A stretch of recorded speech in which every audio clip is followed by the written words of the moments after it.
Hi, I'm Jordan, but most people call me Peanut Head. I've always been smaller than everyone else my age. The girls in my class often laughed at me because I'm so much smaller than they are. I'm really skinny too. Because I look so much different than other kids my age, I've been bullied a lot. Since kindergarten, in fact. Anyway, at middle school, I made some friends. They were 4 boys around my age, but they treated me like I was their servant. They were Justin, Carl, Brad, and Adam. Adam was like the group leader. He made me do everything for him in class. I had to sharpen his pencils, take his trash to the garbage can, and buy his lunch. Sometimes, I even had to give him my own lunch. Not to mention the homework. I was like some sort of homework machine for Adam, and it was often difficult to balance his work and mine. Before I continue, please don't forget to like the video and hit that subscribe button. Doing so will cause one awful bully in this world to lose his or her power. It really works. I continued doing things for Adam and the others because I didn't want to be the lonely boy who had no friends. Although they treated me like an outsider, we did have fun sometimes. We'd hang out and play sports and video games at Adam's house. I felt that if I continued to listen to Adam, I'd eventually be fully accepted and treated like an equal. One day, we were sitting in science class when a new teacher walked in. Her name was Miss Winters, and she seemed pretty cool and funny. Adam always tested new teachers to see how far he could push them. Sometimes he scared them away and they never even came back. "Miss Winters?" he said. "Yes, dear," Miss Winters answered. "Someone in this room smells like fart. And, I mean, this room smelled perfectly fine until you got here," he said. The class burst out laughing. "Oh, really? I smell something too, but that only happened when you opened your mouth. Are you sure you don't want to go get that checked out?" she replied with a calm smile on her face. We were flabbergasted. No teacher had ever been able to match Adam's wit or ridiculousness before. Adam turned red and rolled his eyes like he didn't care, but everyone could tell that he was very embarrassed. After school, Adam called all of us together. "Don't you guys think that new teacher, Miss Winters, is the worst?" he said. "Yeah," everyone said, but I knew they disagreed. "We're gonna get back at her tomorrow, but I need to know that everyone is on board. Can I count on you guys?" he said. "Well, what are we going to do to her?" asked Carl. "I'll let you know tomorrow," he said, and then walked off. The next day, Miss Winters' class was fun. Adam kept silent for the whole hour, but everyone else had a great time. At the end of class, she gave everyone candy, told us we were wonderful kids, and said she couldn't wait to teach us tomorrow. I thought that she was so nice and that we had no reason to seek revenge.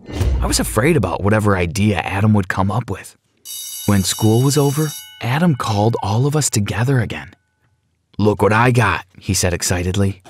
He opened his backpack and pulled out 2 big bottles of rubbing alcohol. "What are you gonna do? Disinfect the classroom?" Justin laughed. "No, stupid. I also have a lighter," Adam replied. I knew this was going to be bad.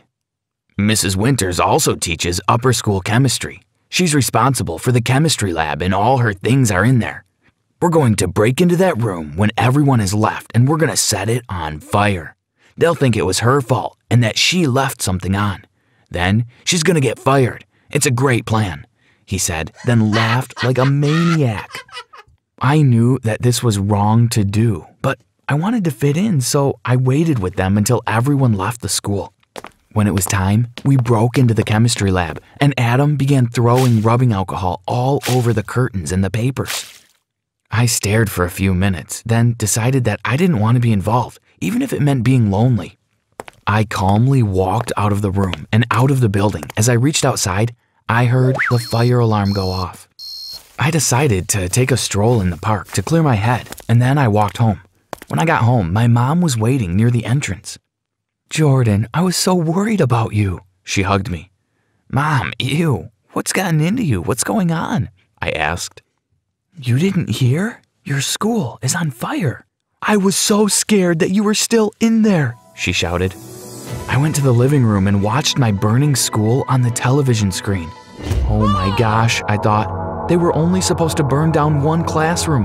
How did this happen? I had a greater scare when the news anchor came on and said, "The camera footage has been distorted a bit, but our experts are working on it. We believe we have found the culprit as, according to the school security guard, there was no one else at the school." They played a blurry video, but it was clear that the boy in the video was me. Luckily, my mom didn't realize.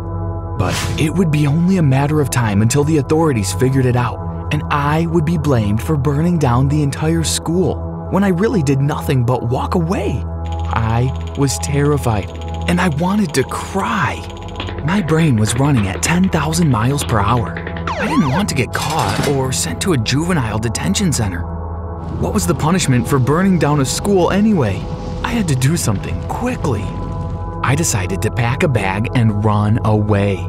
I took all the money I had been saving in a box under my desk and stuffed it into my bag.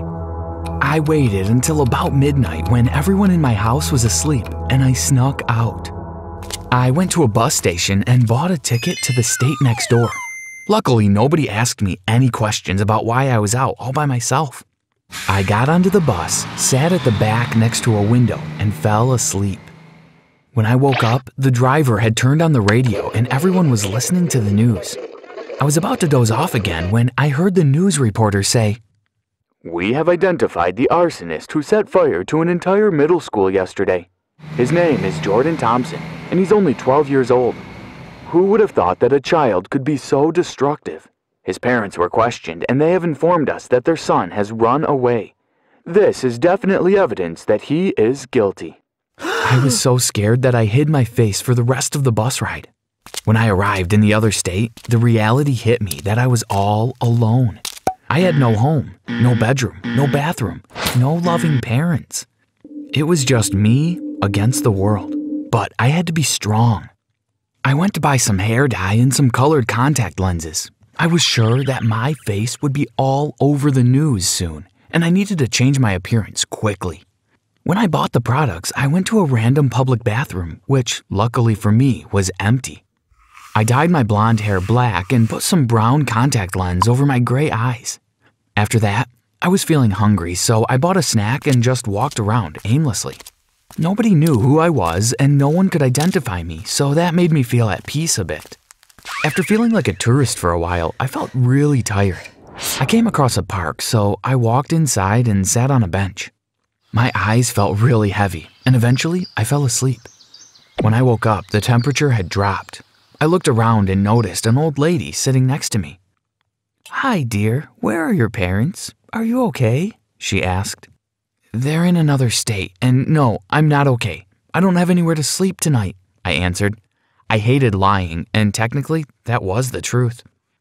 "Oh no, dear child, you can stay with me. Let's go home," she replied. She got up and I followed her.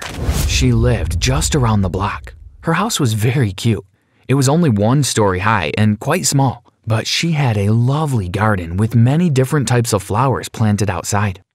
"My name is Martha, by the way. My son Robert moved out a few years ago and I live all by myself. He has a family and he never comes to visit me. I'm grateful for the company. You can have his old room," she said. I felt extremely lucky. For the next few weeks, Martha treated me like her own grandson. She made the most excellent meals ever, and she never asked for much in return. I'd clean the house and water the plants in the garden. I also did the grocery shopping so she could stay home and relax. I missed my parents dreadfully, but I knew it was too risky to go home. I started to feel convinced that this would be my home forever, but everything changed one afternoon. I was in the garden watering the plants when I noticed a random policeman walking up and down the block. The next day, I saw the same man walking near the house, but he was wearing plain clothes. This time, he looked at me suspiciously. It happened again for the next 3 days, so I was convinced that they knew who I was. I felt really bad to do this to Martha, but I stole a few dollars from her purse and left the house while she was sleeping. I wrote her a note thanking her for all she had done for me. I let her know that I took some money and that I would return it to her whenever I could. I walked quickly to the bus station and bought another bus ticket out of the state. It felt like I spent days on the bus because whenever I reached one state, I took a bus to another. when I was 7 states away from home, I decided to try to look around for somewhere to stay. I went to a park hoping to meet another kind old lady like Martha, but I had no luck. I wandered around for a long time until I was finally so exhausted that I collapsed in front of an old-looking building. I woke up to someone tugging at my shirt. "Hey, little man, what are you doing sleeping out there?" A badly dressed, untidy man asked. "I don't have anywhere to stay. My parents are far away and I'm all alone," I replied. "Come with me. You can stay with me and my friends. It's not a 5-star hotel, but it's home," he said. I don't know why, but I felt like there was something about him I could trust. I followed him until we reached an area under a bridge. There were at least 20 huge cardboard boxes scattered around. "This is home. I'm Henry, by the way," he said. There was an entire homeless community. I looked around in awe. "Hey, everyone," Henry shouted. "We have a new friend." Everyone came out of their boxes to greet me. The next few days were weird. It took me a while to get used to this type of life, but the people were so friendly, and because I'm a child, they treated me kindly. I was able to do a few little jobs here and there to make some money. I still live in this community under the bridge, and I've decided that I will stay there until I can make enough money to leave the country. I'd probably have to wait until I turn 18 though. Maybe after that, I'll contact my parents to let them know I'm okay. What would you do if you were me? Where do you think I should go? Comment below.